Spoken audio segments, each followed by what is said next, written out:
안녕하세요. 풋볼 포레스트입니다. 2026 피파 북중미 월드컵에 진출하기 위한 월드컵 3차 예선 경기가 6월부로 완전히 마무리가 됐고, 중국 대표팀은 48개국 체제로 월드컵이 확대 개편됐음에도 불구하고 결국에는 월드컵 예선 탈락의 고배를 마시고 말았는데, 중국 축구협회에서는 결국 브랑코 이방코비치 감독에게 책임을 돌리면서 이방코비치 감독을 경질시키는 결정을 내렸고, 많은 중국 축구 팬들은 감독을 바꾼다고 해서 문제가 해결되는 것은 아니라는 비관적인 반응을 보이고 있습니다. 지난 2023 AFC 아시안컵에서 중국 대표팀은 카타르, 타지키스탄, 레바논이라는 충분히 해볼만한 조편성을 받으면서 기대감 넘치게 대회를 시작했었지만, 중국 대표팀은 아시안컵 출전 자체를 처음 하는 최약체 팀 타지키스탄 대표팀에게 완전히 밀리는 경기를 펼치면서 실망스러운 0대0 무승부를 거뒀었고, 레바논 대표팀과의 2차전에서는 우레이 선수가 그야말로 최악의 결정력을 보이면서 0대0 무승부, 3차전 카타르 대표팀과의 경기에서는 카타르가 2군급 로테이션 멤버를 끌고 나왔음에도 경기력적으로 처참하게 발리면서 0대1로 패배. 이 대회에서 2포트에 포함이 됐음에도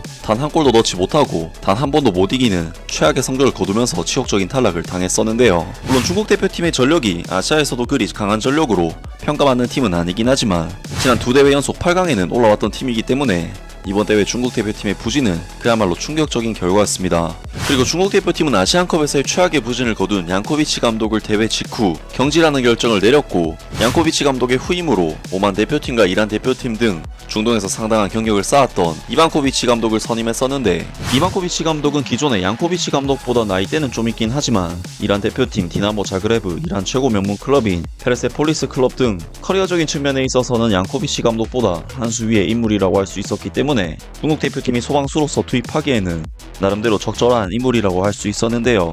이방코비치 감독의 중국 대표팀은 싱가포르에게 비기면서 실망스러운 출발을 했지만, 이후 태국과 비기고 싱가포르에게는 홈에서 대승을 거두고 대한민국 대표팀에게는 0대1로 패배하는 등 총 1승 2무 1패의 성적을 거두면서 어쨌든 3차 예선까지는 중국 대표팀을 이끄는 데 성공을 했는데, 브랑코 이방코비치 감독의 중국 대표팀은 이번 월드컵 3차 예선에서는 3승 7패라는 최악의 성적을 거두면서 완벽하게 한계를 보였고, 월드컵 본선 진출이 완전히 좌절되었습니다. 사실 중국 대표팀의 이방코비치 감독은 중국의 오랜 수건인 월드컵 본선 진출을 위해 선임된 감독이고, 지금의 상황은 이방코비치 감독에게는 그야말로 여론이 최악으로 치닫을 수밖에 없는 최악의 결과가 아닐 수가 없는데, 결국 중국 축구협회에서는 브랑코 이방코비치 감독을 경질시키는 결정을 내리게 됐다는 소식을 발표를 했습니다. 베이징 청년일보에 따르면 중국 대표팀이 월드컵 4차 예선에 진출하지 못하자 중국 축구협회는 계약 조건에 따라 이방코비치 감독과의 협력을 일방적으로 종료했다. 중국 대표팀은 다음 달 열리는 동아시안컵에서 새로운 감독을 선임하게 된다. 베이징 청년일보는 다음과 같이 밝혔다. 월드컵 3차 예선 최종전 기자회견에서 브랑코 이방코비치 감독은 개인적인 미래 계획에 대해서는 언급하지 않았지만 다가올 동아시안컵에 대한 몇 가지 전망을 밝혔다. 이로 인해 사람들은 그가 여전히 중국 대표팀을 지휘할 가능성이 있다고 추측했다. 그러나 당시 중국 축구협회는 이미 계약에 따라 감독 교체를 결정한 상태였다. 다만 관련 업무 절차 및 신인 감독 물색 과정 등의 이유로 중국 축구협회 역시 적절한 시기에 구체적인 결정을 발표할 필요가 있었다. 이방코비치 감독은 6월 13일 오후 중국 축구협회 사무실에 모습을 드러냈다. 그는 이번 주말 크로아티아로 돌아갈 예정이었기 때문에 조중 마지막 근무일에 협회를 방문해 계약 해지와 관련된 협의를 진행한 것으로 보인다.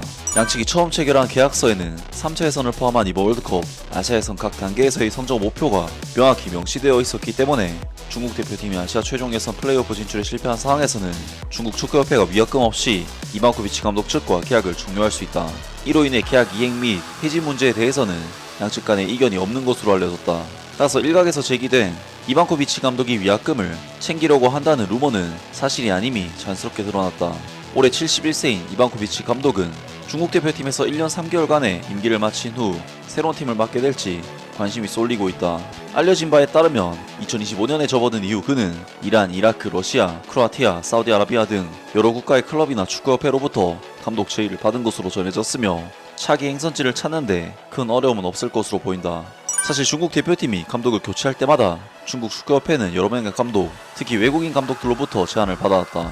하지만 반복되는 대회에서의 실패를 겪은 뒤 현재 중국 축구협회의 최우선적인 과제는 대표팀을 위기에서 구하고 올바른 방향으로 이끌 수 있는 새로운 지도자를 찾는 일이다. 이러한 감독 선임 작업은 정해진 절차를 철저히 따라야 하기 때문에 동아시안컵에는 임시 코치진이 대표팀을 이끌 가능성도 배제할 수 없다. 그러나 어떤 방식으로든 중국 대표팀은 새로운 발전 주기를 맞이하게 된다. 이 팀이 바닥을 치고 반등할 것인지 아니면 더 깊은 침체에 빠질 것인지는 이번 감독 교체의 성패에 달려있다고 해도 과언이 아니다. 라면서 중국 축구협회에서 이반코비치 감독을 경질시키는 결정을 내렸고 위약금은 없다고 합니다.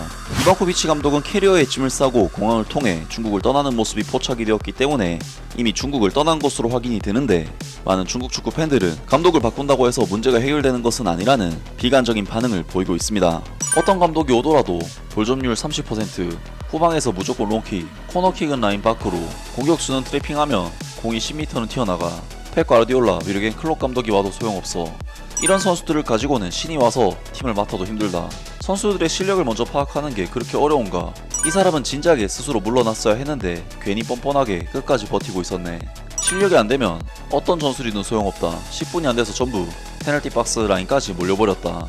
이건 감독이 그렇게 지시한 게 아니라 상대 공격에 밀려서 그런 거다. 선수들이 기술 훈련을 안 하면 신이 와도 소용없다. 아무리 신의 전술이라도 강팀은 못 이긴다. 선수들의 실력이 너무 부족해서 누가 와도 소용이 없다. 오는 감독마다 욕먹을 거다. 돈 벌러 오는 거 아니면 여러 명 귀화시키지 않는 이상 답이 없다. 팀이 반등할지 아니면 바닥을 뚫고 더 떨어질지 이번 감독 교체의 효과가 관건이다. 하지만 이미 감독을 몇 번이나 바꿨고 결론은 하나다. 감독을 바꿔봤자 소용이 없다. 문제의 근본은 축구 전체의 환경에 있다. 아무리 훌륭한 의사라고 해도 암은 고치지 못한다.